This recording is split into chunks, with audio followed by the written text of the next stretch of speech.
I know you've already heard the story. Yes, that story. You've heard it preached. You've heard it quoted. You've heard it used as a warning. And I also know you've already heard from my wife, Sapphira. But today, please, hear my own part too. Not to defend myself, not to argue with God, but because I truly believe you will learn one or two things from my story. You know how we sometimes convince ourselves that a lie is small. That's where my story begins. Not with rebellion, not with hatred for God, but with something that looked harmless, reasonable, even wise. I didn't think heaven would react. I didn't think judgment would fall. I thought God would understand. I was wrong. At that time, the church was alive. People loved deeply. They shared freely. No one was abandoned. No one was forgotten.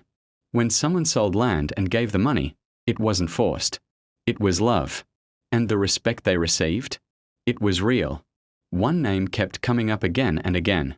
Barnabas. People spoke about his generosity with admiration. They prayed for him. They trusted him. And slowly something crept into my heart. Not faith. Comparison. I remember telling my wife, "Do you see how people honor those who give everything?" She did. Then I said, "We also have land." That conversation didn't start with sin. It started with desire. The desire to be seen. The desire to be counted among the faithful. The desire for honor without full surrender. And that's when the idea formed. "We will sell the land," I said, "but we'll keep a part. Not to steal. Not to cheat anyone. Just to protect ourselves." And we agreed on one thing. No one will know. We sold the land. I held the money and thought, this is still a lot. Surely God will be pleased. I convinced myself that honesty was optional, that intentions mattered more than truth. I walked into the church confident, calm, prepared. I laid the money at Peter's feet and said, "This is the full amount." And in that moment, heaven went silent. Peter looked at me, not with anger, not with shouting, with clarity. "Ananias," he said, "why has Satan filled your heart to lie to the Holy Spirit?" My chest tightened. He continued, "Wasn't the land yours? And after selling it, wasn't the money yours?" Then he said the words that changed everything. "You have not lied to men, but to God." That was when I understood the truth too late. God never wanted my money. He wanted my honesty. There was no argument, no defense, no explanation. Strength left my body. Life left me. And my story became a warning instead of a testimony. Please hear this clearly. God sees beyond what people applaud.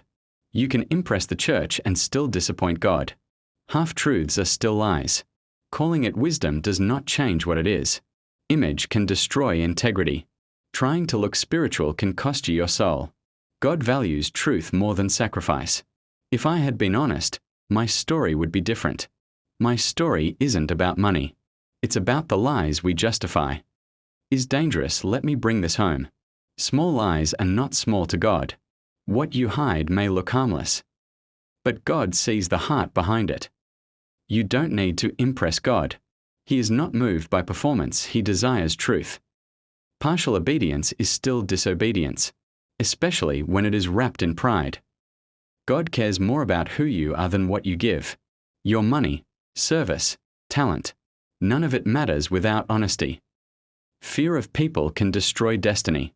We wanted to look good before people, and forgot to stand right before God. Final word from my heart to you. If I could speak to you now, I would say this: be real with God. If you're tired, say it. If you're struggling, admit it. If you can't give everything, don't pretend. God is not looking for perfection. He is looking for truth. Don't let a small lie become a final decision. Learn from my story, so you don't have to repeat it.